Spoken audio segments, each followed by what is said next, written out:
జాగ్రత్తగా వినవలసిందిగా మిమ్మల్ని అందరినీ ప్రేమపూర్వకంగా కోరుకుంటున్నాను. చూడండి, పరిశుద్ధ గ్రంథము నుండి యెహెజ్కేలు గ్రంథము 47వ అధ్యాయము మొదటి నుండి కొన్ని వచనాలు చదువుకుందాం. అతడు మందిరపు గుమ్మమునకు నన్ను తోడుకొని వచ్చెను. మందిరము తూర్పు ముఖముగా ఉండెను. నేను చూడగా మందిరపు గడప క్రింద నుండి నీళ్లు ఉబికి తూర్పుగా పారుచుండెను. ఆ నీళ్లు బలిపీఠమునకు దక్షిణముగా మందిరపు కుడి ప్రక్కను కింద నుండి పారుచుండెను. పిమ్మట ఆయన ఉత్తరపు గుమ్మపు మార్గముగా నన్ను నడిపించి చుట్టూ త్రిప్పి తూర్పునకు పోవు దారిని బయట గుమ్మమునకు తోడుకొని వచ్చాను. నేను చూడగా అచ్చట గుమ్మపు కుడి ప్రక్క నీళ్లు ఉబికి పారుచుండెను.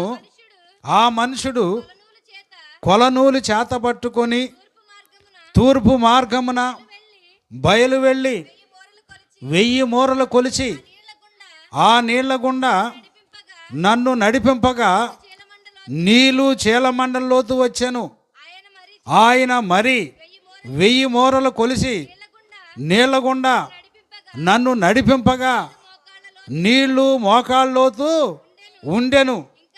ఇంకా ఆయన 1000 మూరలు కొలిసి నీళ్ల గుండా నన్ను నడిపింపగా నీళ్లు మొలలోతు ఉండెను. ఆయన ఇంకను 1000 మూరలు కొలవగా నీళ్లు మిక్కిలి లోతై నేను దాటలేనంత నది కనబడెను. దాట వీలు లేకుండా ఏదవలసిన అంత నీరు నది ఆయను. చాలండి ప్రియులారా, చూడండి, ఇక్కడ దేవుని యొక్క దాసులైన ప్రవక్త అయిన యెహెజ్కేలు ప్రవక్త ఈ విధంగా మాట్లాడుతూ ఉన్నారు. ఆయనకంటా చూడండి, పరమ నుండి ఒక దర్శనం వచ్చింది. ఆ దర్శనంలో ఒక మందిరం కనపడింది. మందిరపు చూడండి, ఆ గుమ్మము క్రింద నుండి నీళ్లు ఉబికి పారుచున్నట్టుగా కనపడింది. చూడండి, దేవుని యొక్క మాటలు చాలా జాగ్రత్తగా పరిశీలించాలి. ఆ మందిరపు చూడండి గుమ్మము క్రింద నుండి ఏం పారుతున్నాయి అంటే నీళ్లు పారుతూ ఉన్నాయి.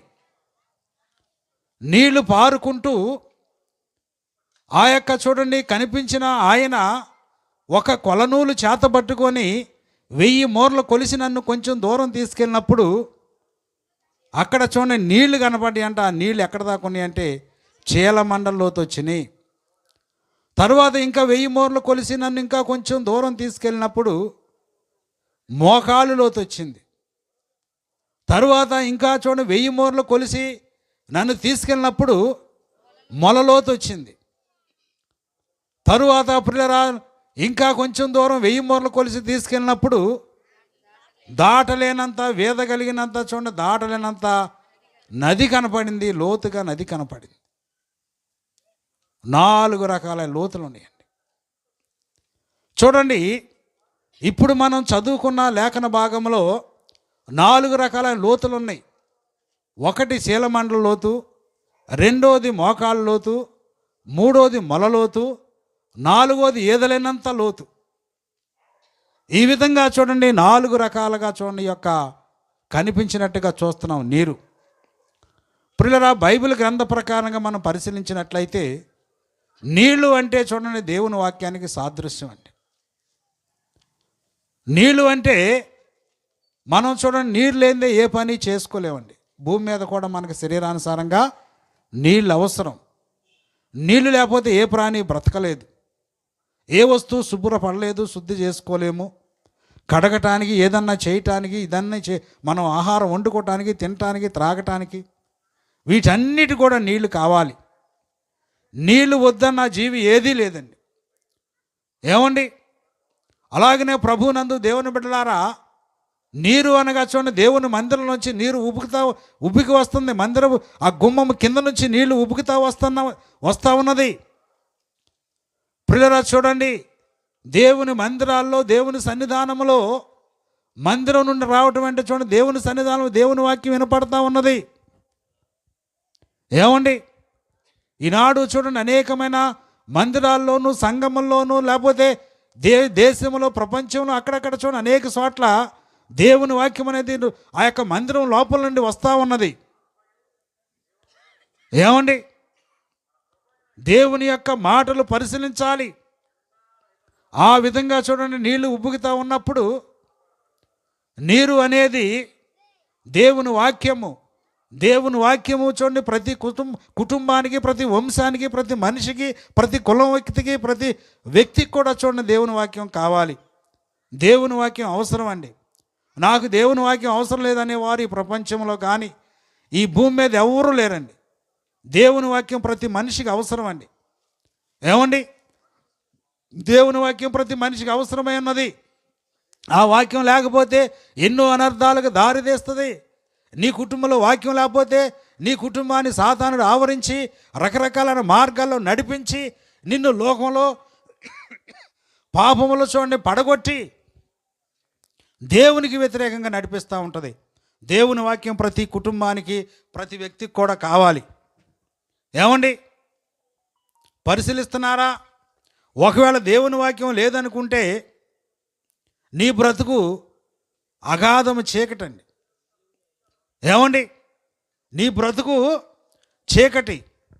చూడండి, నీ బ్రతుకులో వాక్యం లేకపోతే, ఆ వాక్యం లేని చోట చూడండి సాతాడు సంచరించి 7 దెయ్యాలను ఎంటబెట్టుకొస్తుందంట. మత్తయి సువార్త 12వ అధ్యాయము 43 వచనం నుండి చదువుకుందాం.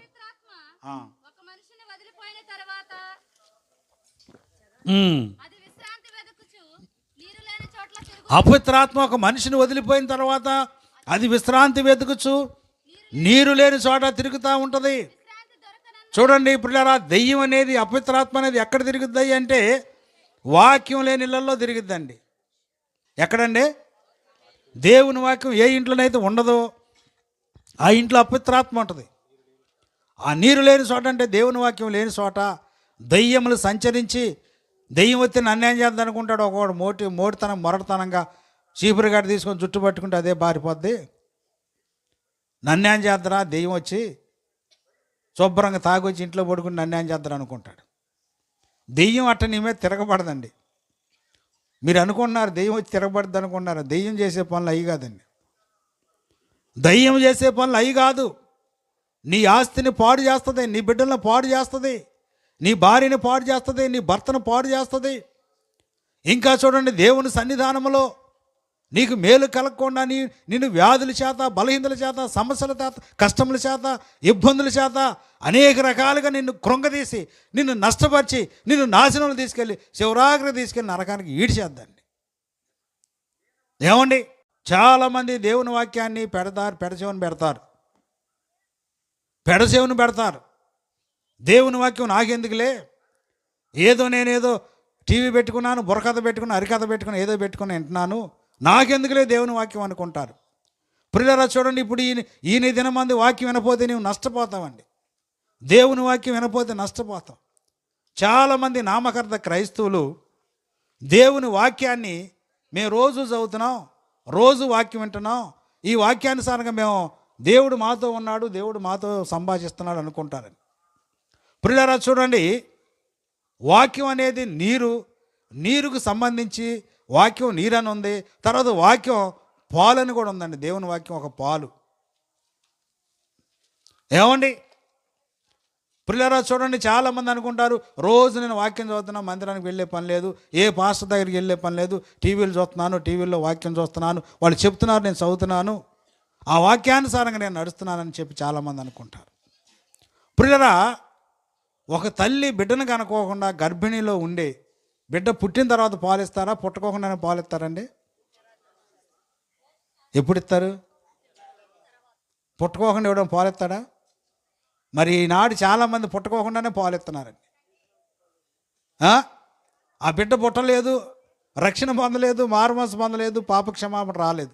రాకోకుండానే పాలు ఇస్తున్నారు. దేవుని వాక్యమనే పాలు ఎదజల్లుతున్నామండి మేము అని రకరకాలుగా చూడండి బోధిస్తూ ఉన్నారు. నీకు దేవుని వాక్యం పనిచేయాలి అంటే, కార్యం నీకు చూడండి నీ కుటుంబాల్లో చేయాలంటే, నువ్వు ముందుగా పుట్టాలి, పాపం నుండి విడుదల పొందాలి.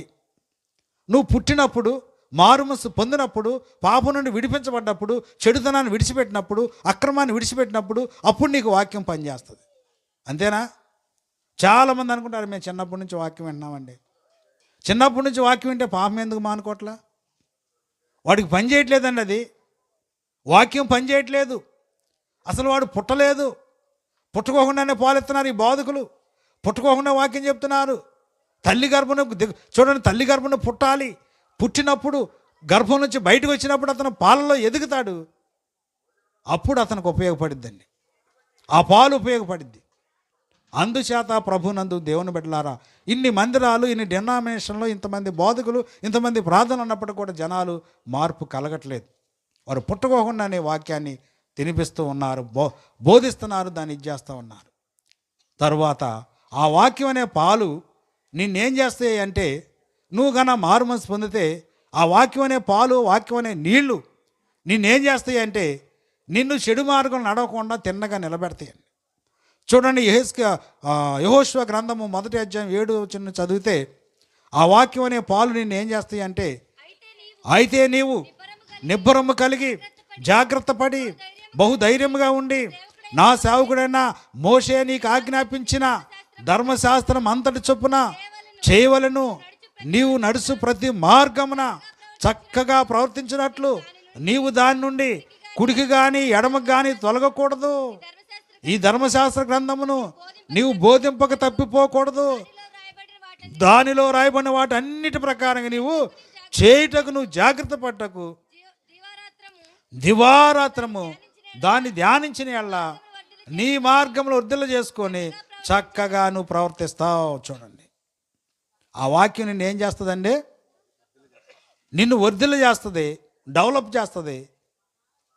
నీకు ఏది అవసరమో దాన్ని ఇస్తుంది. ఆ వాక్య ప్రకారం నువ్వు నడిస్తే నువ్వేం చేస్తావండి? చక్కగా ప్రవర్తిస్తావు. నీ చూపులు చక్కగా ఉంటాయి, నీ మాటలు చక్కగా ఉంటాయి, నీ ఆలోచన చక్కగా ఉంటుంది, నీ ఉద్దేశాలు చక్కగా ఉంటాయి.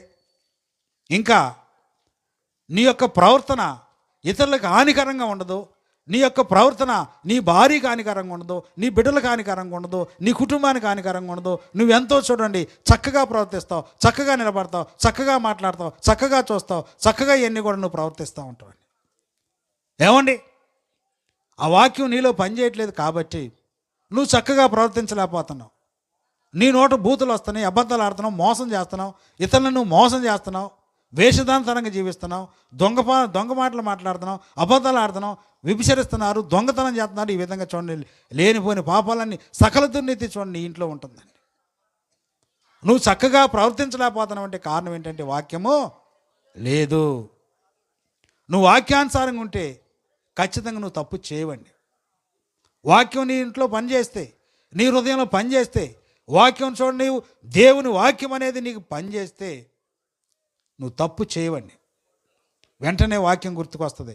అయ్యో, వాక్యంలో ఈ మాట ఉంది, ఈ పని చేస్తే తప్పు, ఈ పాపం చేస్తే తప్పు, ఇది మాట్లాడితే తప్పు, ఈ విధంగా చూడండి నేను అన్యాయంగా మాట్లాడితే తప్పు, దౌర్జన్యంగా మాట్లాడితే తప్పు, ఒకరిని సాడిన దూషిస్తే తప్పని నీకు వాక్యం తెలిస్తే ఇదంతా కూడా నువ్వు చేయవండి.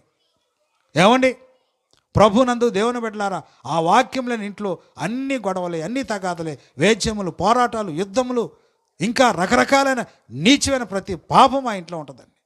అందుచేత దేవుని వాక్యము, ఆ నీరు నీకు అవసరము. నీ బ్రతుకు కడగటానికి, నీ జీవితాన్ని కడగటానికి, నీ మాటలు కడగటానికి, నీ హృదయాన్ని కడగటానికి ఆ వాక్యం అనే నీరు అది పని చేయాలి.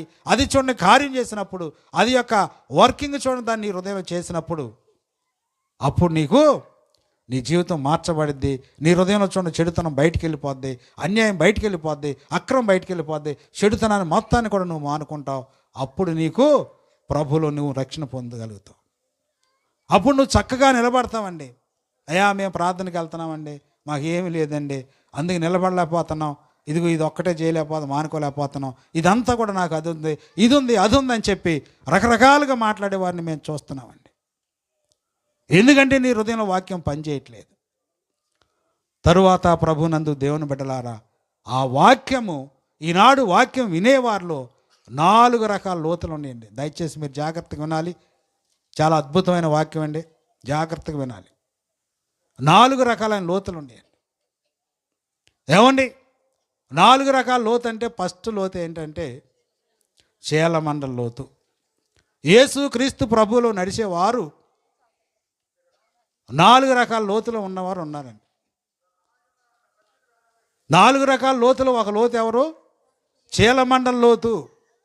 చీలమండల లోతులో కలిగిన వారు ఎవరయ్య అంటే యేసు క్రీస్తు ప్రభు యొద్దకు వచ్చే వారిలో వ్యాధుల కోసం, బలహీనతల కోసం, భోజనాల కోసం, రొట్టెల కోసం వచ్చేవాళ్ళు ఎక్కువ ఉంటారండి.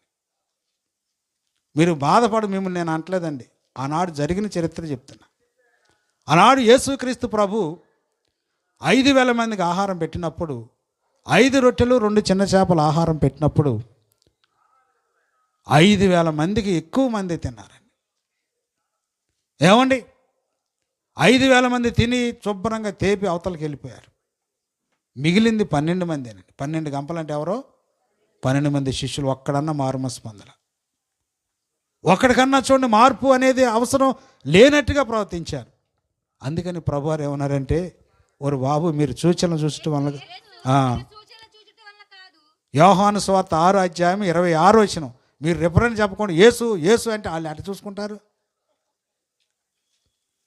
ఏమండి యోహాను సువార్త 6:26 యేసు మీరు సూచనలు చూసటం వలన కాదు కానీ రొట్టెలు భుజించి తృప్తి పొందటం వల్లనే నన్ను వెతుకుతున్నారు. మీరు నా దగ్గరికి ఎందుకు వస్తున్నారు?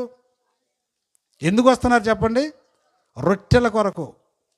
రొట్టెల కొరకు నన్ను వెంబడిస్తున్నారు. రొట్టెలు కావాలి మీకు, కంపేషన్ డబ్బులు కావాలి. యేసు ప్రభు యొద్దకు వస్తే బాప్తీసానికి డబ్బులు ఇవ్వాలి.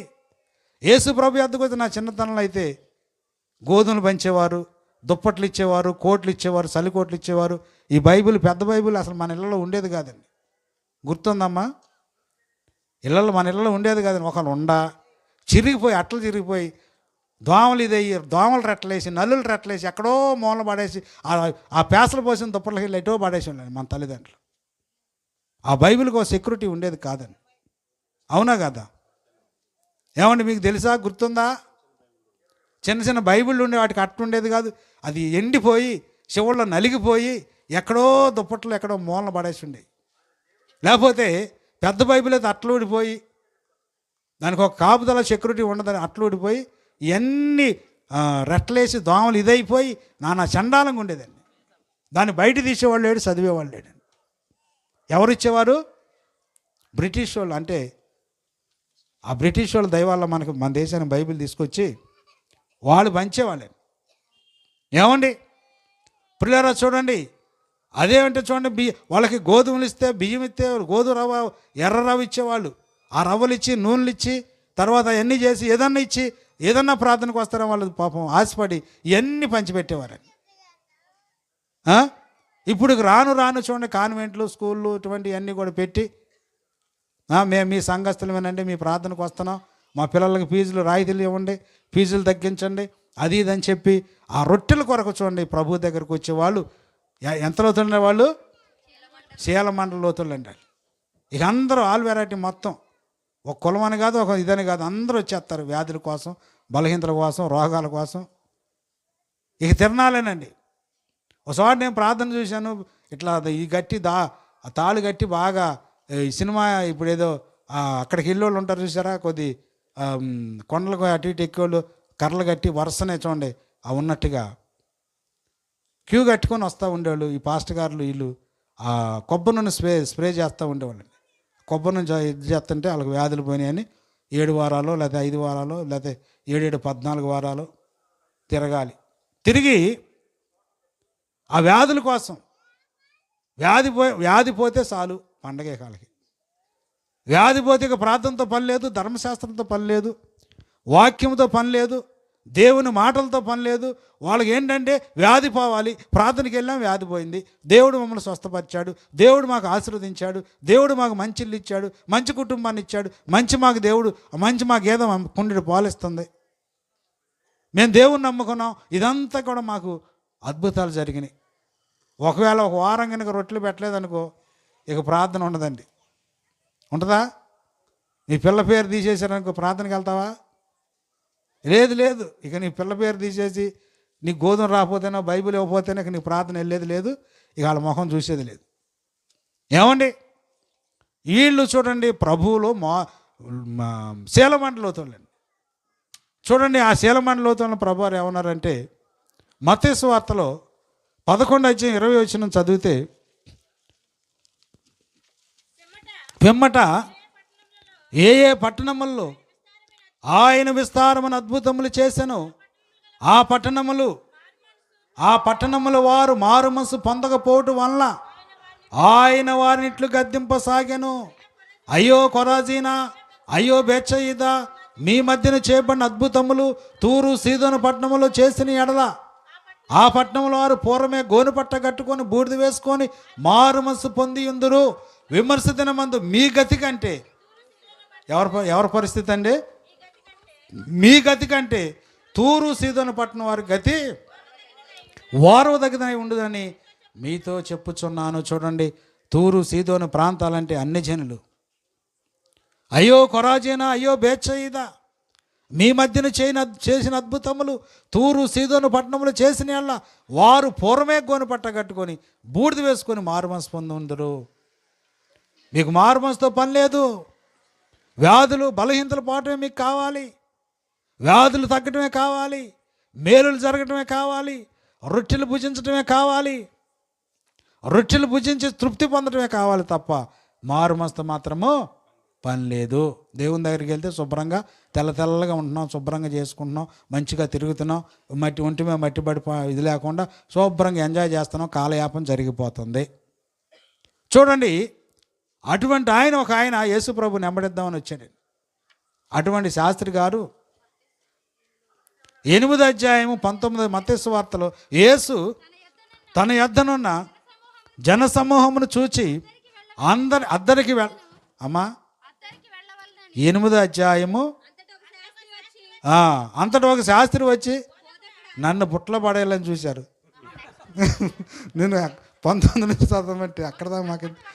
అంతటా ఒక శాస్త్రి వచ్చి, బోధకుడా నువ్వు ఎక్కడికి వెళ్ళినాను, నీ వెంట వచ్చేదనని ఆయనతో చెప్పాను. అందుకు యేసు, చూసారా, నక్కలకు బొరియలను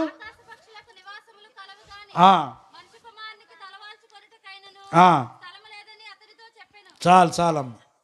చూసారండి, ఒక శాస్త్రి గారు బాగా ధర్మశాస్త్రం చదివిన ఆయన యేసు ప్రభు దగ్గరికి వచ్చాడు. గబగబా వచ్చాడు, అందరి ముందు అందరం చూశాడు. యేసు ప్రభు దగ్గర ఎప్పుడు జనాలు ఉంటారు కదండి, శిష్యులు ఉన్నారు, జనాలు ఉన్నారు, అందరం చూశాడు. ప్రభా నువ్వు ఎక్కడికి వెళ్తే అక్కడికి వచ్చేస్తా ప్రభా పద అన్నాడు. ఆయన ఉద్దేశం తెలుసుగా ప్రభుకి. ఈయన ఉద్దేశం ఏంటి? ప్రభు మనమైతే పైరూపం చేస్తాడు, చూసి తెల్ల బట్టలు వేసుకుంటే అబ్బో ఈయన మనగాడరా పెద్ద భక్తుడు అనుకుంటాం. మరి ఆయన అట్ట అనుకోడండి. యేసు ప్రభు అట్ట అనుకునే రకం కాదుగా. ఆయన ఎవరిని చూశాడు? ఆయన మనసును చూశాడు, ఆయన హృదయాన్ని చూశాడు. నక్కలకు సరయ్యా నువ్వు నన్ను నెంబడిస్తాను అంటున్నావు, మంచిదే. ఈయన అనుకుంది ఏంటి? యేసు ప్రభు నెంబడిస్తే మంచి రొట్టెలు దొరుకుతాయి, యేసు ప్రభు నెంబడిస్తే ఏసీలో ఉండొచ్చు, చక్కగా కార్లు తిరగొచ్చు, బళ్ళ మీద తిరగొచ్చు, తెల్ల బట్టలు వేసుకొని దగదగ మెరిసిపోయేటట్టుగా తిరగొచ్చు అనుకున్నాడు. మట్టి పడే పని లేకుండా దేవదూతలాగా ఉండొచ్చు, చక్కగా పని చేసే పని లేదు, ఏమలేదు, అవసరమైతే ఏదన్నా ఒక అయ్యగారి బ్యాగ్ మధ్య రోజు తినొచ్చు అనుకున్నాడండి. ఇతని ఉద్దేశం ఏంటి? ప్రభు దగ్గరకు వచ్చి సంపాదించవచ్చు అనుకున్నాడు. ఏమండి, యేసు ప్రభు దగ్గరకు వస్తే ఇవన్నీ తినొచ్చు, త్రాగొచ్చు, అనుభవించవచ్చు, గృహాలు కట్టుకోవచ్చు, చక్కగా తెల్లని బట్టలు వేసుకోవచ్చు, ఏదో బైబిల్లో 4 మాటలు నేర్చుకుంటే చాలు మన రోజు గడిచిపోతారా, మన జీవితం గడిచిపోతారా అనుకున్నాడు. అయితే ప్రభువారు ఏమనుకున్నాడు? పిచ్చోడా, నువ్వు అనుకున్నది వేరు, నువ్వు నన్ను వెంబడించాలనుకున్నా మంచిదేనయ్యా, ముందు నా చరిత్ర తెలుసుకో, నన్ను తెలుసుకో ముందు. నీవు నన్ను వెంబడించాలంటే నా పరిస్థితి ఇదయ్యా, నక్కలకు బొరియలు ఉన్నాయి, ఆకాశ పక్షులకు నివాసాలు ఉన్నాయి, కానీ మనిషి కుమారుడు తలవాల్చుకోవడానికి స్థలం లేదు నాయనా. నేను ఎక్కడ ఉంటానో తెలియదు, ఎక్కడ చెట్టు కింద ఉంటానో తెలియదు, పుట్ట కింద ఉంటానో తెలియదు, ఎక్కడ ఉంటానో తెలియదు, నీకు ఇష్టమైతే నన్ను వెంబడించాను. ఈయన అనుకున్నాడు, నేనేదో అనుకున్నాను, మంచి రోజు మన అమ్మాయిలాగా పలావ్ వండారు శుభ్రంగా, బాస్మతి రైస్తో పలావ్ శుభ్రంగా వండారు, తినిపోదామని నేను అనుకుంటే ఇదేంట్రా ప్రభు వారు ఏమీ లేదంటాడు. సరే ప్రభు వెళ్ళొస్తానని కూడా అనలేదండి. మరి దేవుణ్ణి వెంబడించేవాడికి కష్టాలన్న పడాలి కదండి, అవునా కదా అమ్మా? ప్రభా నువ్వు, ఆయన అన్న మాట ఏంటి? ప్రభా నువ్వు ఎక్కడుంటే అక్కడికి వస్తాను అన్నాడు, అంతేగా అందే. మరి ఇక భోజనం పెట్టమని రావాలిగా, కష్టాలైన రావాలిగా, బాధలైన రావాలిగా, ఇబ్బందులైన రావాలిగా, ఏమీ లేదండి. చెప్పా పెట్టకుండా మేలకొని వెనక్కి తిరిగి వెళ్ళిపోయాడండి.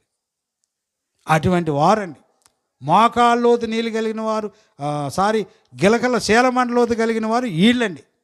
ఎవరో మేలుల కోసం, సూచనల కోసం, రొట్టెల కోసం వచ్చేవారు యేసుక్రీస్తు ప్రభువులు శీలమండల లోతులు అండి వాళ్ళు. తరువాత రెండోది ఇంకెంత ఏందండి? మోకాళ్ళలోతు భక్తుడు. మోకాళ్ళలోతు భక్తులు అంటే దేవుని వాక్యం వినంగలోనే ఆహాహా అనుకొని సంబరపడిపోయి బాప్తిసం పొందేవాళ్ళు. చూడండి మత్తయి సువార్తలో 3వ అధ్యాయం 5వ వచనం నుండి చదవండి, వాళ్ళని కూడా చూపిస్తాం మీకు. ఆ సమయమున యెరూషలేము వారును యోదయ వారందరూ, ఒక లాభం చేయండి అమ్మా, యోర్దాను నదీ ప్రాంతంలో వారందరూ అతని యొద్దకు వచ్చి తమ పాపములు ఒప్పుకొనుచు యోర్దాను నదిలో అతని చేత బాప్తిసం పొందుచుండిరి. అతడు పరిసయ్యుల్లోను సద్దూకయ్యుల్లోను అనేకులు బాప్తిసం పొందవచ్చుడు చూచి, సర్ప సంతానమా, రాబోగ్రతను తప్పించుకున్నటకు మీకు బుద్ధి చెప్పిన వాడు ఎవడు, మారు మనసుకు తగిన ఫలాలు ఫలించండి. చూసారండి, వీళ్ళు మోకాళ్ళలోతు నీళ్ళండి. యేసుక్రీస్తు ప్రభువులో మోకాళ్ళలోతు నీళ్ళు కలిగిన వారు 2 దినాలు ప్రార్థనలో ఉండి 3 రోజులు ఉపవాస ప్రార్థన చేసి, ఎవరమ్మా రక్షణ పొందేది ఎంతమంది చేతులు ఎత్తండి, టపటప చేతులు ఎత్తేయటం, తీసుకెళ్ళి బుడంగం తీసుకెళ్ళి ఆ చెరువులోనో, ఇవాళ చెరువులు పోయినాయండి. ఎక్కడ? బోర్లు వచ్చినాయి, బోర్లు పోయినాయండి. ఇంట్లోనే, మందిరంలోనే ఏంటిది, తొట్టులో ముంచడం. ఎందుకంటే ఇవాళ అన్ని జనులు వీళ్ళందరూ వస్తున్నారు, ప్రార్థనకు వస్తున్నారు కదా, వీళ్ళు బజార్లో కనపడకూడదు. అరే ఏమో కూడా వెళ్ళి మారు మనసు బాప్తీసం తీసుకుందరా, మన సంఘంలో కలనేకూడదు అంటారని రహస్యంగా తీసుకెళ్ళి తొట్టులో ముంచేయటం. పో నీ జటారం పోయిందమ్మ పో, ఇక అక్కడి నుంచి రొట్టె ద్రాక్ష రసం నెలకే అయిపోయింది. ఏమండి, పాపం బాలేదు. మీరు గమనించట్ల వాక్యాన్ని, ఇక్కడ ఏం రాయబడింది? మీరు బాప్తీసాలే పొందుతున్నారండి. ఎవరు పొందుతున్నారు? ఇటు లైట్ నాకు అడ్డం ఉంది, ఇటు కనపడుతున్నారండి. ఎవరు చెప్పండి? ఆ సమయమున యోహాను యేసుక్రీస్తు ప్రభు కంటే 6 నెలలు ముందుకు వచ్చాడండి. దయచేసి వినండి, మీరు మాట్లాడొద్దమ్మా. 6 నెలలు ముందు వచ్చాడు. 6 నెలలు ముందు వస్తే ఈయన కూడా మారుమనసు విషయం సువార్త ప్రకటిస్తూ ఉన్నాడు. పరలోక రాజ్యం సమీపించినది, మీరు మారుమనసు పొందండి అని. ఎవరంటే యెరూషలేము వారును యోదయ వారందరూ, యోర్దాను నదీ ప్రాంతంలో వారందరూ అతని యొద్దకు వచ్చి తమ పాపములు ఒప్పుకొనుచు, అమ్మ నువ్వు చదవద్దు, నేను చదువుతా, నేను చెప్తా వినండి. ఇక యోర్దాను నదిలో అతని చేత ఏం చేస్తున్నారు? బాప్తిసం పొందుతున్నారు. తమ పాపాలు ఒప్పుకొనుచు ఏం చేస్తున్నారు? బాప్తిసాలు పొందుతూ ఉన్నారు. మరి బాప్తిసాలు పొందినప్పుడు సంతోషంగా ఇచ్చి అవతలకి వెళ్ళిపోండి అమ్మ, శుభ్రం బ్రతకండి అనొచ్చుగా. ఈయన ఏమన్నాడమ్మా? బాప్తిసాలు పొందోళ్ళు అంటే సర్పసంతానం అయిపోయారంట. మారు మనసు లేకుండా, క్రియలు లేకుండా. మీరు గుర్తుపెట్టుకోవాలండి, నేను సొంత మాటలు చెప్పట్లా, మీరు గుర్తుపెట్టుకోవాలి. అక్కడ వాక్యం అది, స్వయంగా యేసు ప్రభు చెప్పిన వాక్యం అది. ఆయన యోహాను చూడండి, ప్రవక్త అయిన యోహాను చెప్పిన మాటలు అవి. ఏమన్నాడు? సర్పసంతానమా, రాబోగ్రతను తప్పించుకున్నటకు మీకు బుద్ధి చెప్పిన వాడు ఎవడో. మీరు హృదయం మారకుండా మీరు నీళ్ళలో మునగటం ఏంటి? మీరు హృదయం మారకుండా మీరు బుడంగ నీళ్ళలో మునగటం ఏంటి? బాప్తిసం అంటం ఏంటి? ముంచబట్టం ఏంటి? ఇదంతా ఎందుకు వచ్చిన మేళం? ఇదంతా ఎందుకని సర్పసంతానం అయిపోయారు? సర్పసంతానమా, రాబోగ్రతను తప్పించుకున్నటకు మీకు బుద్ధి చెప్పిన వాడు ఎవడో. మరి ఎంతమంది ఇవాళ సర్పసంతానం అయిపోయారండి? దేవుని సంతానం అయ్యేది బదులుగా ఏ సంతానం అయిపోయారు? సర్పసంతానము. ప్రియులారా చూడండి, అదే యోహాను వాళ్ళతో ఏం మాట్లాడాడంటే, ఇదిగో నేనైతే నీళ్ళల్లో మీకు బాప్తిసం ఇస్తున్నాను, 11 వచనం కాడికి వచ్చారు అంటాడు. మీరు చదవద్దు, నేను చెప్తా వినండి. నేనైతే నీళ్ళలో మీకు బాప్తిసం ఇస్తున్నాను, నా వెనకమాల వస్తున్నాడు ఒక ఆయన, ఆయన చెప్పులు వారి ఇప్పుటకు నేను పాత్రను కాను, ఆయన పరిశుద్ధాత్మలోను అగ్నితోను మీకు బాప్తిసం ఇచ్చును అన్నాడు. చూసారండి, అక్కడ నుంచి సెంటెన్స్ మారిపోయింది. ఈయనేమో నీళ్ళు ఇస్తున్నాడు, ఏమండి నా వెనకమాల వస్తున్నాడు ఒక ఆయన, ఆయన పరిశుద్ధాత్మతోను అగ్నితోను మీకు బాప్తిసం ఇచ్చును. ప్రియులారా చూడండి, దయచేసి దేవుని గ్రంథాన్ని పరిశీలించాలి. మీరు తీసుకున్న బాప్తిసము యోహాను బాప్తిసం అండి. యోహాను బాప్తిసం పొందిన వారు చాలామంది ఉన్నారు. ఈ జనవరి 1, మొన్న జనవరి వెళ్ళిపోయింది. ఆ జనవరి 1కి అందరూ వాగ్దానాలు ఇచ్చి కటింగ్ చేసి వాగ్దానాలు ఇచ్చేసి, అమ్మ ఇదిగో యెహోవా ఇంటికి అధిపతి వాగ్దానం ఇస్తున్నానమ్మ రండి, వాగ్దానాలు ఇచ్చేస్తున్నారు రండి అని చెప్పి అవన్నీ కట్ చేసి, వాగ్దానాలు అన్నీ కట్ చేసి శుభ్రంగా ప్రింట్ వేయించేసి సంఘంలో అందరికి పంచేస్తామండి. దేవుని వాక్యం ఏది తప్పు ఉండదు, అన్ని వాగ్దానాలు అండి. వేరే తాగిపోతాడు కూడా వాగ్దానం ఇచ్చేస్తాడు. ఓ శుభ్రంగా కడుపు నిండా దాగు అని వాగ్దానం ఇచ్చేస్తాడు. ఇక ఆ రోజు ఆ నెల ఆ సంవత్సరం అంతా ఇటు కడుపు నిండా దాగి శుభ్రంగా ఎప్పటికో సాయంత్రం ఇంటికి వచ్చి సోయి లేకుండా పడుకుంటాడు. సోయి లేకుండా పడుకుంటే మరి గొడవలు రాక ఏమొస్తాయి అమ్మా? శుభ్రంగా దాగో తందో ఏదో పేకాటో ఏదో డబ్బులు బాగొట్టుకుని వస్తాడు, శుభ్రంగా కన్నీళ్ళు ఏదో దాచుడు ఒర్ర నిద్రపో. మరి తన్నులతో దెబ్బలాడుకోక గొడవలు రాక ఇవన్నీ నుంచి వస్తాయి? మీరు అర్థం చేసుకోవాలి. వీడేం తీసుకున్నాడు? బాప్తీసం తీసుకున్నాడు. చిన్నప్పుడే తీసుకున్నాడు, మళ్ళీ ఇప్పుడు కూడా కాదు, చిన్నప్పుడే ఇచ్చేశాడు. చిలకరించో లేదా ముంచో ఏదో ఇచ్చేశాడు. సర్పసంతానమా రాబోగ్రతం తప్పించుకున్నటకు మీకు బుద్ధి చెప్పిన వాడెవడు? మారు మనసుకు తగిన ఫలాలు. ఇక్కడ మన ఊర్లో ధర్మయ్య గారు పాపం క్షమాపణ తీసుకుంటే, ధర్మయ్య గారు అంటే ఈ మారు మనసు పొందిన క్షమాపణ తీసుకుంటే ఎర్రుతనంగా వీళ్ళేదో తప్పు చేసినట్టుగా, వీళ్ళేదో పాపాలు చేసి పాపంలో మొట్టమొదట ఘోరమైన పాపులు రా వీళ్ళు అన్నట్టుగా నవ్వటం. ఏంటి వీళ్ళేదో ఘోరాది ఘోరంగా ఎవరన్నా పొడిసి వచ్చారు, పాపాలు చేశారు, వీళ్ళు క్షమాపణ తీసుకుంటే ఇగిలేయటం నవ్వటం. వాళ్ళు వాక్యాన్ని నెరవేరుస్తున్నారండి. మారు మనసుకు తగిన ఫలం అంటే అదేనండి. నీ విరోధి దగ్గరికి వెళ్ళి క్షమాపణ తీసుకునేది, అక్రమం దొంగిలించింది ఇచ్చేసేది. ఆ దొంగిలించింది కట్టుకుంటుంటే ఊరు వీళ్ళంత ఘోరమైన దొంగలు లేరు అన్నట్టుగా చూస్తున్నారండి ఈ ఊరోళ్ళు. ఏమండి ప్రియులారా చూడండి, పరిశీలించాలి దైవ గ్రంథాన్ని. మారు మనసుకు తగిన ఫలాలు ఫలించండి. సర్పసంతానమా, ఫలములు లేకుండా మీరు బాప్తిసాలు పొందితే మీరు చూడండి మోకాళ్ళలోది నీళ్ళలో ఉన్న లోతు కలిగిన వారండి. చూసారా? పరిశీలించాలి. అదంతా కూడా చూడండి యోహాను బాప్తిసము. యేసుక్రీస్తు ప్రభు ఆయన ఇచ్చే అగ్నితో ఆత్మతో బాప్తిసం పొందాలి. అపోస్తుల కార్యములు 19 అధ్యాయములు 19 మొదటి నుంచి చదివితే, అపోల్లో కొరింథీలో ఉన్నప్పుడు జరిగినదేమనగా, పౌలు పై ప్రదేశంలో సంచరించు ఎఫెసునకు వచ్చి కొందరు శిష్యులను చూచి, మీరు విశ్వసించినప్పుడు పరిశుద్ధాత్మను పొందితిరా అని వారిని అడుగగా, వారు పరిశుద్ధాత్ముడను ఉన్నాడన్న సంగతియే మాకు తెలియదు అని చెప్పినప్పుడు, అప్పుడు అతడు అలాగైతే మీరు దేనిని బట్టి బాప్తిసం పొందితిరని అడుగగా, వారు యోహాను బాప్తిసం బట్టి అని చెప్పిరి. అందుకు పౌలు, యోహాను తన వెనక వచ్చువాని యందు అనగా యేసునందు విశ్వాసం ఉంచవలనని ప్రజలతో చెప్పుచు మారు మనసు విషయమై బాప్తిసం ఇచ్చనని చెప్పెను. వారు ప్రభు అయిన యేసు నామమున బాప్తిసాలు పొందారు. చూడండి, అక్కడ 11 మంది బాప్తిసం పొందినట్టుగా, 11 మంది 12 మంది ఉంటారు, వారు బాప్తిసం పొందినట్టుగా మనం ప్రభు సన్నిధానం చూసుకుంటున్నాం. ప్రియులారా, 12 మంది పురుషులు బాప్తిసం పొందారు. వీళ్ళు ముందే బాప్తిసం తీసుకున్నారు, యోహాను బాప్తిసం. యోహాను బాప్తిసం అంటే ఇందాక యోర్దాను నదిలో ముంచలా, ఆ బాప్తిసం తీసుకున్నారు. ఇక ఆ బాప్తిసం తీసుకొని మాకు రక్షణ వచ్చేసింది, మారుమనసు వచ్చిందని అపోల్లో చూడండి, ఆ కొరింథీ ప్రాంతాల్లో అపోల్లో సంచరిస్తూ ఉన్నారు. అప్పుడు పౌలు గారు వాళ్ళని చూసి, అయ్యా మీరు పరిశుద్ధాత్మను పొందారా అన్నాడు. అయ్యా అసలు పరిశుద్ధాత్ముడు ఉన్నాడన్న సంగతే మాకు తెలియదు. అంటే పరిశుద్ధాత్మ అంటే ఉద్దేశం ఏంటి? ఎగరటం, ఎగరాలి, షవరింగ్ రావాలి, ఒళ్ళు భాషలు రావాలి, షవరింగ్ రావాలి. ఎక్కడ ఎగిరితే అక్కడ పోయి పడాలి, మళ్ళా చుట్టూ తిరిగి రావాలి, జల్లు ఎరబోయాలి. జల్లు కొంతమంది మా ఊర్లో ఉందండి, జల్లలు ఎరబోతే మళ్ళీ వాళ్ళ కళ్ళకు తగిలితేని చక్కగా ఇందిరాగాంధీ కటింగ్ వేసి విప్పి కటింగ్ వేసేసి ఇక దాన్ని ఆ ఉండా జుట్టునే ఊపుతూ ఉంటుందండి. మళ్ళీ తెల్లారపాటికి పంపు దగ్గర అందరూ దోసేస్తుంది, నాదే ముందంటది.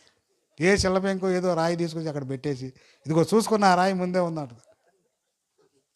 అదండి ఆత్మ అంటే, పరిశుద్ధ ఆత్మ. అది ఏమ్మా అదేనా నేను మీకు ఒకవేళ మీకు వస్తే వచ్చిందా మీరు బాధపడద్దు.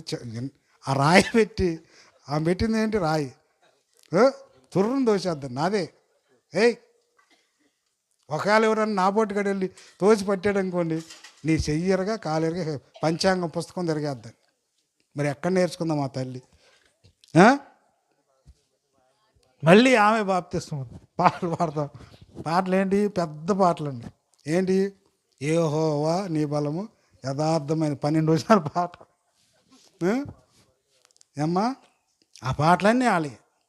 ఏమండి అది కాదండి ఆత్మ అంటే, అది కాదు. పరిశుద్ధాత్ముడు అంటే దేవుడు, పరిశుద్ధాత్మ దేవుడు నీతో మాట్లాడటం, ఆయన నీకు దర్శనం ఇచ్చి నీ పాపాన్ని బయటపెట్టడం.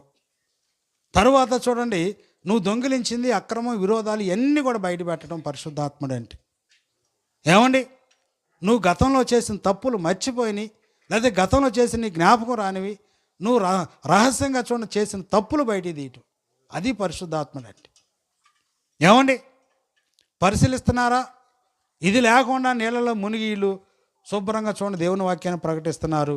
అప్పుడు పరిశుద్ధాత్మ ద్వారా పౌలు దగ్గర వాళ్ళు ఇచ్చేసి ప్రార్థన చేసి ఆ పరిశుద్ధాత్మతో వారు బాప్తిసం తండ్రి ప్రభు నామంలో వారు బాప్తిసం పొందారు.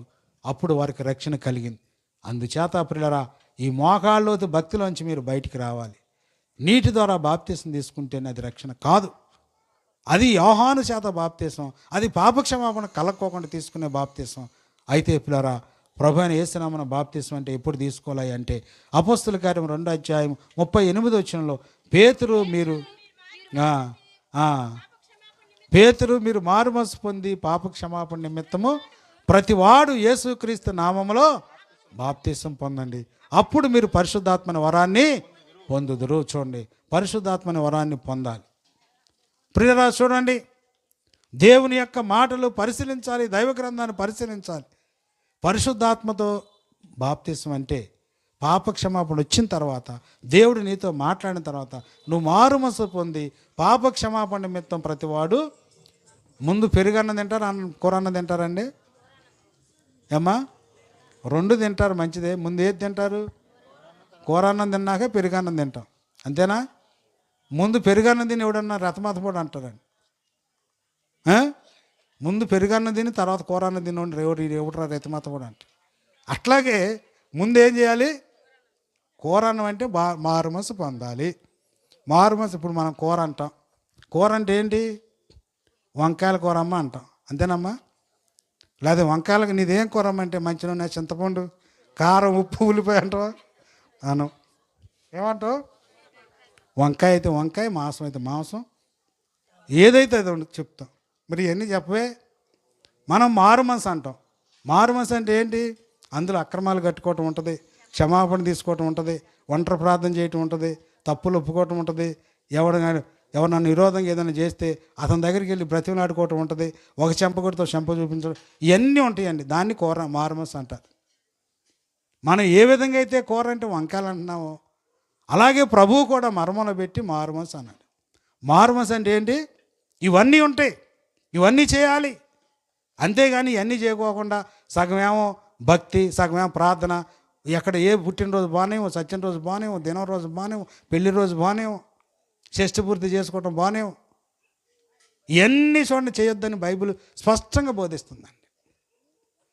అది మోకాళ్ళలోతు భక్తి కలిగి వాళ్ళు చేసే పనులు.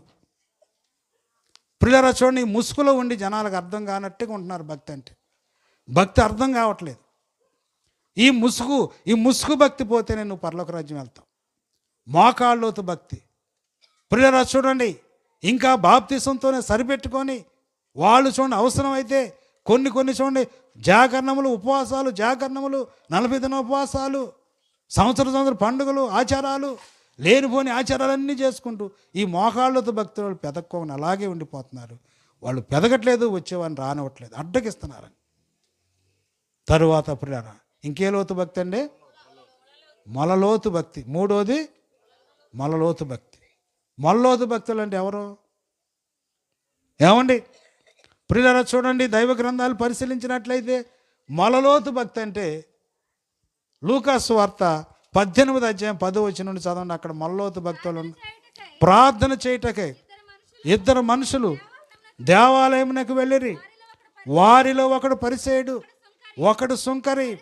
పరిసేయుడు నిలువబడి, దేవా, నేను సోర్లను, అన్యాస్తులను, వ్యభిచారులైన ఇతర మనుషుల వలనైనను నా వెనకమాల వచ్చిన ఈ సుంకరం వలనైనను ఉండనందుకు నీకు కృతజ్ఞతాస్తుతులు చెల్లించుతున్నాను.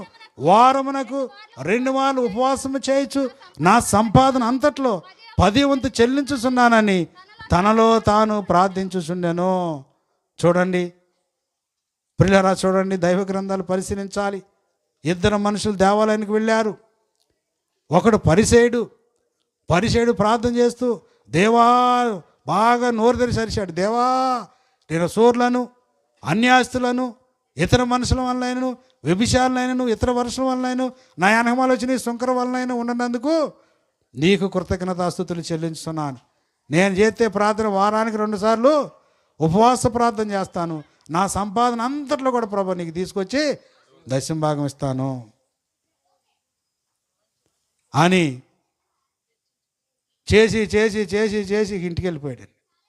మరి ఈయన దగ్గరకు వచ్చి, అయ్యా నీ ప్రార్థన నా దగ్గరకు వచ్చింది, పర్లేదయ్యా పరిచయడా, నువ్వు పాపాలు క్షమించాను, నీ ప్రార్థన నా సన్నిధికి వచ్చింది, నేను విన్నాను, జ్ఞాపకం చేసుకున్నాను, ఇదిగో నీ పేరు పరలోక రాజ్యంలో రాశాను, నువ్వు దేవుని రాజ్యానికి వారసుడిగా ఉంటావని చెప్పి ప్రభు అన్నారా? అనలేదండి. తనలో తాను ప్రార్థన చేసుకునేవాడు. ఈనాడు చాలామంది దేవుని మందిరానికి వెళ్ళి తనలో తాను ప్రార్థన, ఇక వాళ్ళకి దేవుడు చెప్పే పని లేదు. 2 రోజులు ఉపవాసం చేసుకోవటం, రావటం. దేవుడు నీ పాపాలు క్షమించానని చెప్పే పని లేదు, లేకపోతే నీకు మేలు చేస్తానని చెప్పే పని లేదు, నీ పాపాలు క్షమించబడ్డాయి, నీ పేరు పరలోక రాజ్యం జీవగ్రంథంలో రాశానని చెప్పే పని లేదండి. తనకు తాను చేసుకోవటం, తనకు తాను ఉపవాసాలు, తనకు తాను 40 రోజుల ఉపవాసాలు, ఆయన చూసి వీళ్ళు చూసి వాళ్ళు చూసి వీళ్ళు. ఏమండి, తనకు తాను సేవ చేసేవారు కూడా వీళ్ళు మొలలోతు భక్తి కలిగిన వారు. ఇదిగో దేవుడు నన్ను చూడ నాకు ప్రేరేపించాడమ్మా, నేను సమర్పించుకున్నాను సేవకి. ఏమ్మా ఏమంటాడండి? సమర్పించుకున్నాడంటే ఎవరో ఈయనంట దేవునికి సమర్పించుకున్నాడు సువార్త చేయటానికి. తనకు తాను చేసుకోవటమే. ఏమండి, తనకు తాను చేసుకోవటమేనండి. దేవుడు చెప్పనవసరంలా, దేవుడు అయ్యా పద ఇల్లు సేవ చేయమన్న అవసరంలా. చూడండి, దేవునికి మేలు చేసేవాళ్ళలాగా, దేవునికి ఏదో బహుమానాలు ఇచ్చేవాళ్ళలాగా, మేలు చేసేవాళ్ళలాగా వీళ్ళు వెళ్ళి చేయటం. మీకు ఒక ఉపమానం చెప్తా చూడండి. ఒక యజమానికంట ఒక గాడిద, కుక్క 2 ఉన్నాయండి. గాడిదనేమో మూటలు మోపిస్తున్నాడు శుభ్రంగా, ఆ బట్టలు గిట్టలు ఉతికి శుభ్రంగా మూట మోపిస్తున్నాడు. ఈ కుక్కనేమో దొంగలు వస్తే కాపలాగాయమని దానికి భోజనం పెడుతున్నాడు, దానికి పెట్టే భోజనం దానికి పెడుతున్నాడు, దీనికి పెట్టే మేత దీనికి పెడుతున్నాడు. ఈ 2 కలిసి స్నేహంగా తిరుగుతూ ఉన్నాయి, చట్టపట్టాలు వేసుకొని చక్కగా స్నేహం చేస్తున్నాయి అంట. ఒక రోజున ఆ యజమానుడు కుక్కకి పాపం ఏమైందో, కుక్క అరిసిందో ఏమన్నా ఏదన్నా పని చేసి చిలిపి చేష్టలు చేసిందో దానికి భోజనం పెట్టబోయేసరికి ఇలాగే చూడండి, ఒక వేసవకాల టైం వచ్చింది, దొంగలు విస్తారంగా తిరుగుతా దొంగతనాలు చేస్తున్నారు. అప్పుడు ఒక రోజున దొంగ వచ్చాడు. ఈ కుక్క చూస్తుందంట, ఆ రోజు భోజనం పెట్టలేదు కదండి, కుక్క చూస్తుంది, చెవులు నిక్కర పొడిచింది, చూసింది బాగా. చూస్తే వాళ్ళు దొంగలని అర్థమైంది దీనికి. వీడి పని ఎట్టాగా ఉండాలి, నాకు భోజనం పెట్టలేదు, నేనెందుకు అరుతాను, నాకెందుకు, శుభ్రం కదా దానికి పెట్టాడు కదా, అదే అరుచుకుంటుంది, అదే చేసుకుని నాకెందుకు అనుకుని ఇదేం చేసిందండి, కాముగా పడుకుందంట. కాముగా పడుకుంటే పాపం ఆ గాడిద చూసింది. గాడిద చూసి అయ్యయ్యో నా యజమాని నా గుగ్గిలు పెట్టాడు, పిల్లి మేసర తీసుకొచ్చి కోసి పెట్టాడు, శుభ్రంగా నన్ను రోజుకో బాగా మేపుతున్నాడు, నేనన్నా అరుద్దాం, నేనన్నా నా యజమానికి మేలు చేద్దామని చెప్పి అది లేచి ఏం చేసిందండి, వాండ్ర పెట్టి అరిసిందండి. మరి దాని అరుపుకి దీని అరుపు తేడా ఉంటుందిగా. ఇక ఆ యజమాని లేచాడంట, ఏమైనా నిద్రపోకుండా ఎందుకు నువ్వు చెడగొడుతున్నావు, నీకు సందకాడు గుగ్గీలు పెట్టాను, మోపుడు పిల్లి మేసలు కోసుకొచ్చి చేశాను, నీకేమైనా మాయరోగం వచ్చిందని చెప్పి పెద్ద రోకల బండి తీసుకుని నడువుని బాధినట్టు. ఏమండి, ఇది యజమానికి మేలు చేయడానికి వచ్చిందా, కీడు చేయడానికి వచ్చిందా? మేలు చేయటానికి వచ్చిందండి. మరి దీని పెత్తనం కాదుగా, దీని పని కాదు కదండి. దీని పని ఏంటి? మూటలు మోయటం, బరువులు మోయటం దీని పని. అలాగే ఈనాడు చాలామంది నేను సమర్పించుకున్నాను, దేవుని పని చేస్తాను, దేవుడు నన్ను చేయమన్నాడు, లేదా నేను ఇంకేదో చేస్తాను, సగం వ్యాపారం చేసి సగం దేవుని పని చేస్తానని చేస్తే నడువును జారదనిచ్చుకుంటారు. ఒకవేళ ఇప్పుడు నడువును జారపోయినా ఆ జారే టైం తర్వాత ఉందండి. నేను చెప్పే వాస్తవాలండి, మీకు ఎట్లాగైనా ఉందో కానీ అది వాస్తవమైన మాటలు. ఏమండి, తనకు తాను పని చేయటం, తాను ఈ పరిసెడు తనకు తాను వెళ్ళిపోయాడు, శుభ్రంగా ప్రార్థన చేసుకున్నాడు, ఉపవాసాలు ఉంటాను అన్నాడు. 40 దినాల ఉపవాసాలు దేవుడు ఉండమన్నాడా? వాళ్ళ కాళ్ళే ఉంటాం, వాళ్ళ కాళ్ళే ఇది అయిపోవటం, శుభ్రంగా చేసుకోవటం, వాళ్ళ కాళ్ళే తలక పోసుకోవటం, వాళ్ళ కాళ్ళే తెల్లచీరలు కట్టుకోవటం, వాళ్ళ కాళ్ళే తెల్ల బట్టలు కట్టుకొని శుభ్రంగా వచ్చేసి చేయటం. అదే లోతండి, మొలలోతు. ఒక ఆయన మల్లోతు భక్తి ఆయన వెళ్ళి పరలోక రాజ్యం కూర్చొని భోజనం చేస్తున్నాడు. చూడండి, చెప్తా ఉన్నాను. మరి ఇంకొక ఆయన ఉన్నాడుగా, ఎవరైనా శంకర ఏం చేశాడు? అయితే శంకర అమ్మ వద్దులే నేను చెప్తాను. అయితే దూరంగా నిల్చుండి ఏం చేశాడు? ఆకాశం వైపునకు కన్నులెత్తుటకు ధైర్యం చాలక రొమ్ము కొట్టుకొనుచు, దేవా పాపిని నన్ను కరుణించమని ప్రార్థన చేశాడు.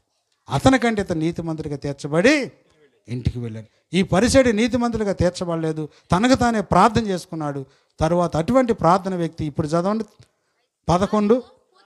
11:22-11. రాజు, మత్తయి సువార్త, రాజు కూర్చున్న వారిని చూడ లోపలికి వచ్చి అక్కడ పెండ్లి వస్త్రము ధరించుకొనని ఒకరిని చూచి, స్నేహితుడా, పెండ్లి వస్త్రం లేక ఇక్కడికి ఎలాగొచ్చింది అని అడుగగా వాడు మౌని అయి ఉండెను. అంతటా రాజు, వీడి కాళ్ళు చేతులు కట్టేయండి, ముందు వెలుపడి చీకట్లో త్రోసేయండి, అక్కడ అగ్ని ఆరదు, పండ్లు కొరకటి ఉంటుంది. ఏడుపును పండ్లు కొరకటి ఉండును. ప్రియులారా చూడండి, దేవుని యొక్క మాటలు పరిశీలించాలి. వీడు ఏదో రకంగా చూడండి తలంచుకొని చొరబడ్డాడండి. ఎక్కడికి? విందుశాలలోకి చొరబడ్డాడండి. అమ్మా ఏనండి జాగ్రత్తగా. ఎక్కడ చొరబడ్డాడండి? ఒక యజమానుడు పెండ్లి విందు చేశాడు. పెండ్లి విందు చేస్తే ఈ పెండ్లి వస్త్రం లేకుండా దాని సిద్ధాంతం ఏంది? పెండ్లి వస్త్రం, ఆ పెండ్లి విందుకు వెళ్ళాలంటే ఏం కావాలి? శుభ్రంగా పెండ్లి వస్త్రం కావాలి. అవన్నీ ధరించుకొని యూనిఫామ్ వేసుకొని లోపలికి వెళ్ళి భోజనం చేయాలి. ఒకడు ఏం చేశాడు? ఆతృతగా పెండ్లి వస్త్రం కూడా లేకుండా వెళ్ళిపోయి సొరబడి కూర్చొని భోజనం చేస్తూ ఉన్నాడు. ఇక రాజుగారు లోపలికి వచ్చి అవన్నీ చూశారండి.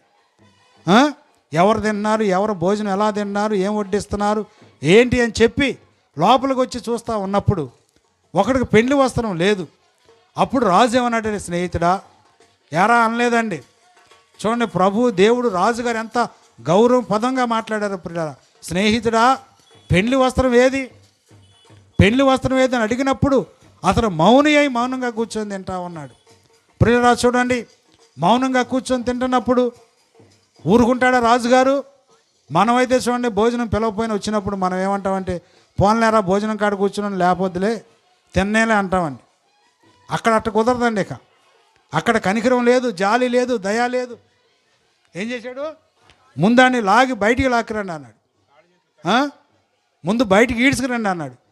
అక్కడ కింద పడేసి దొన్నపోతుని ఈడ్చినట్టు ఈడ్చుకొచ్చి కాలుజలు కట్టి, మంది కాలుజలు కట్టకపోతే ఏమవుతాడు? పారిపోతాడు అనుకొని ముందు కాలుజలు కట్టని ఎలపట చీకట్లో త్రోసివేయబడ్ను. అక్కడ ఏడుపును పండ్లు కొరుక్కోవటం అంటే ఇప్పుడు అలా చూడండి. చాలామంది తనకు తానే రక్షణ పొందినట్టుగా యాక్షన్ తనకు తానే మారుమనసు పొందినట్టుగా, తనకు తానే రక్షణ వచ్చినట్టుగా ఫీల్ అయిపోతున్నారు. మారుమనసు వచ్చినట్టుగా, రక్షణ పొందినట్టుగా వాళ్ళే ఫీల్ అయిపోయి, దేవుడు చెప్పనవసరంలా, దేవుడు నీ పాపాలు క్షమించాను, నువ్వు పరలోక రాజ్యం వస్తానని, లేదా నీవు మా ప్రార్థన నా సన్నిధికి వచ్చిందని దేవుడు చెప్పనవసరం లేదండి. వాళ్ళే చేసుకునేవారు. అటువంటి వారు చూడండి, బుద్ధి లేని కన్యకలు. తనకు తానే మారుమనసు వచ్చిందని మత్తయి సువార్త 25 ఉంటారు, చూసుకోండి. తనకు తానే రక్షణ వచ్చిందని, మారుమనసు వచ్చిందని చక్కగా పెండ్లి కుమారుని ఎదుర్కోవటానికి శుభ్రంగా ఏం చేశారండి? మంచి చీరలు కట్టుకొని, మంచి ఇదంతా చేసుకొని, అంగీలు వేసుకొని టగటగ పెండ్లి కుమారుని ఎదుర్కోవడానికి వచ్చారు. పెండ్లి కుమారుడు ఆలస్యం చేశాడు. ఆలస్యం చేసేసరికి ఏమైంది? అందరూ కునికి నిద్రపోతూ ఉన్నారు. అప్పుడు ఏమన్నాడు? ప్రియులారా చూడనప్పుడు పెండ్లి కుమారుడు ఆలస్యం చేసినప్పుడు తలుపు వేయబడింది. చూడమ్మ వద్దులాగా ఏమైందండి? అర్ధరాత్రి పూట చూడండి, ఇదిగో పెండ్లి కుమారుడు అని ఒక స్వరం వినపడింది. అప్పుడు అందరు లేచారు, తమ ఎన్ని సర్దుకున్నారు, దీపాలు దివిటీలు ఒత్తులు అన్నీ సర్దుకున్నారు. తీరా చూసేసరికి ఏముంది? వీళ్ళ ఐదుగురికి ఏం లేదు, నూనె లేదు, ఒత్తి లేదు. దీపం వెలిగిస్తున్నారు కానీ తుస్సున ఆరిపోతుంది, ఏం లేదు అక్కడ. అక్క, సహోదరి, మాకు కూడా కొంచెం నూనె పోయింది అక్క, నూనె పోయిందంటే, చెల్లి మాకును మీకును ఇది చాలదేమో, మీరు వెళ్ళి అమ్మవారి అద్దెకి వెళ్ళి కొనుక్కొని రండి చెప్పినప్పుడు వాళ్ళు కొనబోచుండగా ఏమైపోయిందండి? పెండ్లి కుమారుడు వచ్చేసాడు, తలుపు వేయబడింది, మూసివేయబడింది. చూడండి ఎంత ఈ క్రైస్తవ లోకంలో, క్రైస్తవ యొక్క సమాజంలో సగం మంది వాళ్ళు, సగం మంది వీళ్ళు. ఐదుగురే కాదండి, ఎగ్జాంపుల్గా ప్రభు ఐదుగురిని చెప్పారు. ఈ ప్రపంచంలో ఎంతమంది అండి? ఐదుగురేమో మారుమనసు పొందినవారు, ఐదుగురేమో పొందనవారు. పొందినట్టుగా యాక్టింగ్ తనకు తాను చూడండి యాక్టింగ్ చేసేవారు, మొలలోతు భక్తి కలిగిన వారు, వచ్చి అక్కడ యాక్షన్ చేస్తూ ఉన్నారు. వాళ్ళకి అర్థం కాలేదు. ఎప్పుడు అర్థమైంది?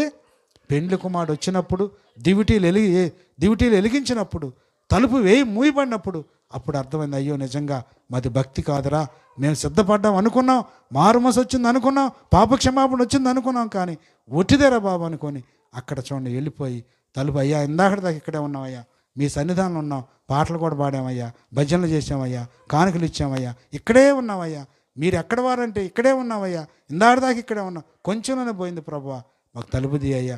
వీళ్ళు రికమెండేషన్ చేస్తే తీస్తారా? ఆ ఐదుగురు రండి రానండి, రికమెండేషన్ చేద్దాం, పోనండి ప్రభా, అయ్యా మీ కాళ్ళు పట్టుకుంటా పోనండి అంటే పోనిచ్చేవాడా? ఏం కుదరదండి, ఎవడి కాడు పొందాల్సింది. ఏమండి? వాళ్ళు తనకు తాను చూడండి రక్షణ వచ్చినట్టుగా, మారుమనసు వచ్చినట్టుగా, పాపక్షమాపణ కలిగినట్టుగా నటించి యాక్షన్ చేసేవారండి ఈ 10 మంది, ఐదుగురు. అందుచేత అటువంటి వారు మొలలోతు భక్తి కలిగిన వారు. ఏమండి? తరువాత చూడండి ఇంకా వాటికి చాలా వాక్యాలు ఉన్నాయి. ప్రియులారా చూడండి, ఈ మోకాళ్ళలోతు మొలలోతు భక్తి కలిగిన వారు దేవుని రాజ్యానికి వెళ్ళి తనకు తాను ప్రార్థన చేసుకొని, దేవుడు చెప్పకోకుండా తనకు తాను చేసుకొని రక్షణ వచ్చింది అనుకునేవారు. తరువాత ఇంకా లాస్ట్గా చూడండి 4వదిగా దాటలేని లోతు కలిగిన వారు. భక్తి అంటే లోతు అండి. సత్యం ఎట్లా ఉంటుంది? లోతుగా ఉంటుంది. చూడండి ప్రతి క్రైస్తవుడు జాగ్రత్తగా చూడండి, దాన్ని పరిశీలించవలసిన భక్తి లోతుగా ఉంటుందండి. ప్రసంగి 7:24 అంటాడు, సత్యమైంది దూరంగాను బహు లోతుగా ఉంటుంది, దాన్ని పరిశీలించగలవాడు ఎవడు? పరిశీలించాలి. సత్యాన్ని దూరంగా ఉంటుంది, లోతుగా ఉంటుంది. భక్తి లోతులో ఉంటుందండి, పైన ఉండదండి. భక్తి అనేది లోతుగా ఉంటుంది, ఆ లోతును పరిశీలించాలి. తరువాత ప్రియులారా యేసు క్రీస్తు ప్రభు యొక్క శిష్యులు ఆ పేతురు, యోహానీలు అందరూ కూడా చేపలు పడుతుంటే ఒక్క పిల్ల పడలేదండి. తెల్లవార్లు పడుతున్నాం ప్రభా, ఏమీ ఒక పిల్ల పడలేదన్నాడు. అప్పుడు ప్రభు ఏమన్నాడండి? సీమోను, లూకాసు సువార్త 5:4 ఆయన బోధించడం చాలించిన తర్వాత, నీవు దోణెను లోతునకు నడిపించి చేపలు పట్టుటకు నీ వలలు వేయడని సీమోనుతో చెప్పగా, సీమోను, ఏలినవాడా, రాత్రి అంతా మేము ప్రయాసపడ్డామయ్యా, మాకేమీ ఒక్క పిల్ల పడలేదు ప్రభు, అయినను నీ మాట చొప్పున వలలు ఎత్తువని ఆయనతో చెప్పినప్పుడు విస్తారమైన చేపలు పట్టాయి. చూసారా భక్తి ఎలా ఉంటుందమ్మా? లోతు ఏదలేనంత భక్తి, నువ్వు చేయలేనంత భక్తి ఉంటుంది. విస్తారమైన చేపలు పట్టాయి అంటే నీ మాట చొప్పున ప్రభువా, ఇదిగో నీ మాట చొప్పున. లోతు అంటే ఏంటి అమ్మా? యేసు ప్రభు చెప్పిన మాట చొప్పున చేయాలి. యేసు ఏ బోధ బోధించారో, ప్రభు ఏం చేయమన్నారో అది చేయటం లోతండి. ఏమండి? లోతంటే ప్రభు చెప్పినట్టుగా చేసేది, పాపాన్ని తొలగించుకునేది, అక్రమాన్ని తొలగించుకునేది, చెడుతనాన్ని తీసేసుకునేది, నీ గుడారంలో దుర్మార్గం కొట్టివేసేదని లోతంటే.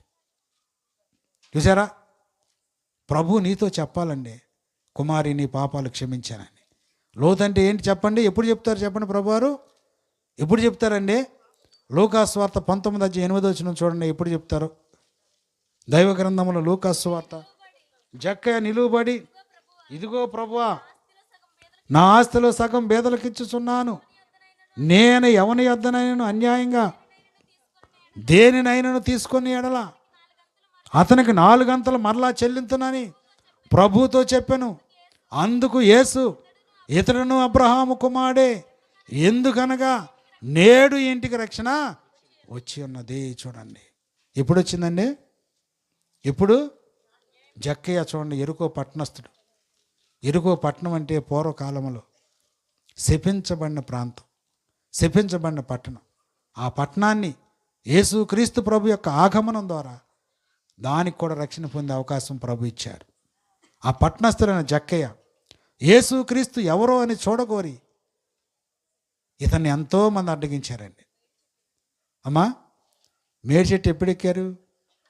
ఇతన్ని అడ్డగించారండి జనాలు అందరూ. ఎవరో జక్కయ్యని ప్రభువుని చూడకుండా అణిచివేస్తున్నారు. ఈనాడు చాలామంది మారు మనసు పొందితే, అసలు మాకు ఈ ఊర్లో 4-5 మారు మనసు పొందితే వాళ్ళని అణిచేయాలని ఎన్ని ప్రయత్నాలు చేస్తున్నారు.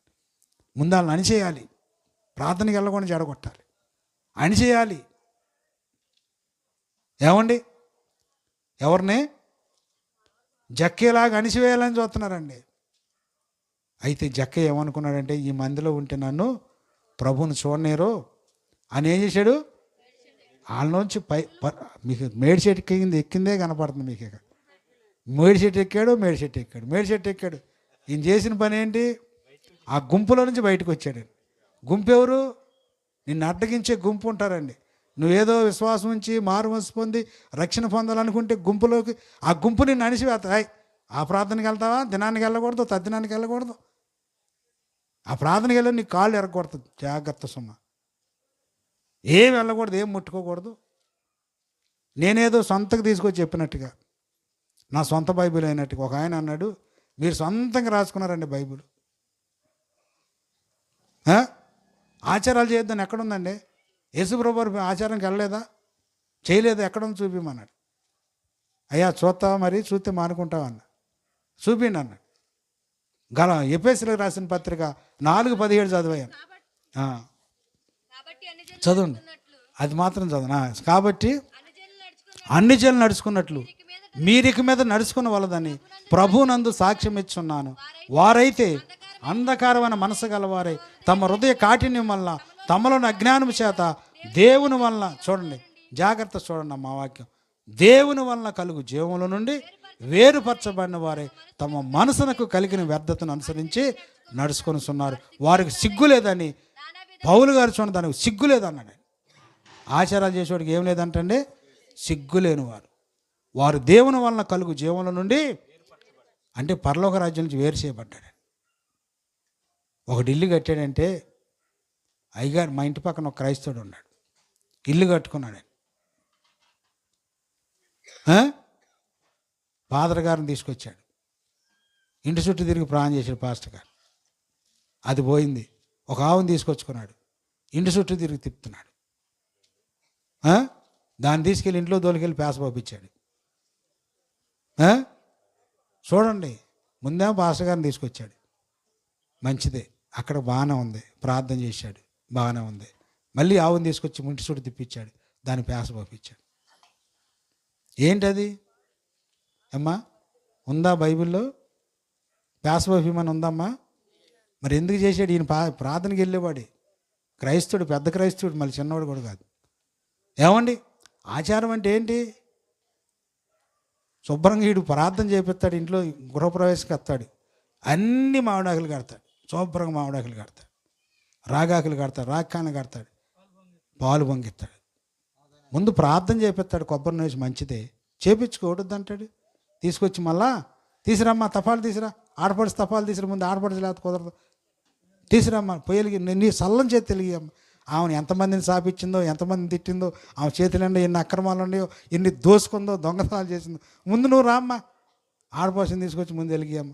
ఆడపడిచిని పిలుచుకో, వేరే టైంలో పిలుచుకో, నాకు అక్కల చెల్లెళ్ళు ఉండాలి, పిలుచుకో. నువ్వేం పెడతావు? మామూలు టైం, ఇడికి సుప్పనత్తనం వేసి మామూలు టైంలో పిలవక, ఆ టైంలోనైతే ఏదో చిన్నది ఏదైనా ఇస్తే సరిపోద్దని ఒక 150 రూపాయలు చేరిచ్చి పంపిస్తాను. ఎందుకు లేదు? 100 కూడా ఉంటుందండి. మామూలు టైంలో పిలుచుకో, శుభ్రంగా కోడిని పోయి ఏట మాసం తీసిరా, శుభ్రంగా గారెలు వండి పెట్టు, అరిసెలు వండి పెట్టు, ఏదైనా వండి పెట్టు, మంచి పట్టుచీర 5,000 6,000 పెట్టి మంచి పట్టుచీర కొనిపెట్టి నీ ఆడపడుచు, ఏదన్నా అంటే చెప్పు తీసుకొని కొట్టు. ఏమండి, ఆ టైంలోనైతే పిలవవా? ఈ పాలు పొంగిచ్చేటప్పుడు పిలుస్తావా? ప్రభువుని చూడండి, పాలు పొంగిచ్చేటప్పుడు ప్రభు అసలు ఎక్కడన్నా బైబిల్లో ఉందా? నువ్వు చేసే పనికి ఎక్కడన్నా దేవుని వాక్యం ఆధారం ఉందా? లేదండి. దేవుని వాక్యాలు ఆధారం లేని పనులు చేస్తున్నారు. ఆధారం లేని పనులు చూడండి. ప్రియమైన దేవుని సంగమా, పరిశీలించాలి. దేవుని వాక్యాన్ని గమనించాలి. లోతు, ఈదలేని లోతు అంటే చూడండి, ఈ ఆచారాన్ని కొట్టివేయాలి, దుర్మార్గతను కొట్టివేయాలి, దుష్టత్వాన్ని కొట్టివేయాలి, పాపాన్ని దూరంగా తోలివేయాలి. ఇవన్నీ తీసేసుకోకుండా నాకు ఇది వచ్చిందంటే ఈత కొట్టి లోతైన భక్తి. నాలుగోది, నువ్వు లోతైన భక్తిలోకి రావాలి. లోతులోకి వచ్చిన వాడు అన్నీ తీసేసుకుంటాడు. ఏమండి, కొంత ఈ ప్రార్థన చేసే వాళ్ళు కూడా తప్పు ఉందండి. వాళ్ళకి బాధ కలగొద్దు, వీళ్ళు ప్రార్థన చేసే వాళ్ళు కూడా తప్పు ఉందండి. ఎందుకంటే వీళ్ళు చేసే పనులు వాక్యానుసారంగా ఇది చేయకూడదు అంటారు. ఏమన్నా చేయొచ్చు అంటే అవి చేయమంటారు, అవి చేసేస్తారు. వాటిని చూసి మళ్ళీ ఇది ఎందుకు చేసామంటాడు అలా ఆయన. అది మానుకోవాలి, ఇది మానుకోవాలి కదండి. రెండు మానుకుంటేనే వెలుపట బయట కూడా, బయట లోపల కూడా కీలు పూసుకోవాలి. మారుమనసు రెండు వైపులు కావాలి. అందుచేత పరిశీలించుకోవాలి, అన్ని నిర్మూలన చేయాలి. ఆచారాలు నిర్మూలన చేయాలి, అక్రమాన్ని నిర్మూలన చేయాలి, పాపాన్ని నిర్మూలన చేయాలి. సౌలుని చూడండి, దేవుడు మొట్టమొదటి రాజుగా చేస్తే సౌలు ఏం చేశాడంటే బలిసిన వాటిని వధించాడు, బక్క చిక్కిన వాటిని వధించి బలిసిన వాటిని మాత్రం దాచిపెట్టుకున్నాడు. అలాగే మన క్రైస్తత్వం ఎలా ఉందంటే చిన్న చిన్న పాపాలు తీసేసుకుంటారు. అమ్మో అది ముట్టుకోకూడదు. ఏదమ్మా ఏదన్నా చేస్తే ముట్టుకోకూడదు. బూతులైతే తిట్టవచ్చు, భర్తను ముట్టుకాలైతే వేయచ్చు, దెబ్బలాటైతే దెబ్బలాడచ్చు, ఇంట్లోనైతే దెబ్బలాడచ్చు, అవి మాత్రం తినకూడదు. అటువంటి పనులు, అటువంటి విషయాలన్నీ కూడా మీరు మానుకొని ప్రభు ఎదుట జాగ్రత్త పడితే మేలు పొందుతారు, దీవించబడతారు, ఆశీర్వదించబడతారు. లోతైన భక్తిలోకి నువ్వు రావాలని, నువ్వు పరలోక రాజ్యానికి చేరాలని వాక్యం హెచ్చరిక చేస్తుంది. అందుచేత లోతంటే జక్కే లాంటి భక్తి, అక్రమాలు కట్టుకునేది, క్షమాపణ తీసుకునేది, అన్యాయ వస్తువులు కట్టుకునేది, తిరిగి చెల్లించుకునేది, అన్యాయ సొత్తుని నిర్మూలన చేసేదండి లోతైన భక్తి. ఆ భక్తిలోకి రండి, దేవుని సన్నిధానం రాజ్యానికి చేరండి, పరలోక రాజ్యాన్ని సంపాదించుకోవాలని మిమ్మల్ని అందరిని కూడా చూడండి ప్రేమపూర్వకంగా కోరుకుంటున్నానండి. 4 రకాలైన భక్తులు. 1 చీలమంటల లోతు, 2 మోకాళ్ళ లోతు, 3 మొలలోతు, 4 లోతైన భక్తి, ఈదగలిగినంత లోతు కలిగి. మనం ఏ భక్తిలో నడుచుకోవాలి? లోతైన ఈదలేనంత భక్తి లోతులోకి వెళ్ళిపోవాలి. వాక్యానుసారంగా వాక్యంలో ఏదుందో దాని ప్రకారం చేయాలి. అలా చేసుకుంటే నేను రాజ్యం సంపాదించుకుంటావు. లేకపోతే నువ్వు ఒక నామకార్థ క్రైస్తవుడిగా ఉండి ఉమ్ము వేయబడి దేవుని సన్నిధానంలో నువ్వు నామకార్థ క్రైస్తవుడిగా ఉండి రాజ్యాన్ని కోల్పోయేవాడిగా, నామకార్థ క్రైస్తవుడికి ఎంత ఘోరమైన శిక్ష, ఘోరమైన తీర్పు గ్రంథాల ఆధారం చూస్తున్నాయి ప్రియారా. అందుచేత పరిశీలించుకొని జాగ్రత్త పడి రక్షింపబడాలని మిమ్మల్ని అందరిని కూడా ప్రేమపూర్వకం కోరుకుంటూ నేను ఈ వాక్యాన్ని ముగిస్తున్నాను. ఇంకా దీనికి శుభ్రంగా క్లియర్ చేయాలంటే చాలాసేపు పట్టిద్ది. మరి ఈసారి ముగిస్తున్నాను. దేవుడి చిన్న వాక్యాన్ని దీవించి ఆశీర్వదించునుగా. ఆమేన్. రండి.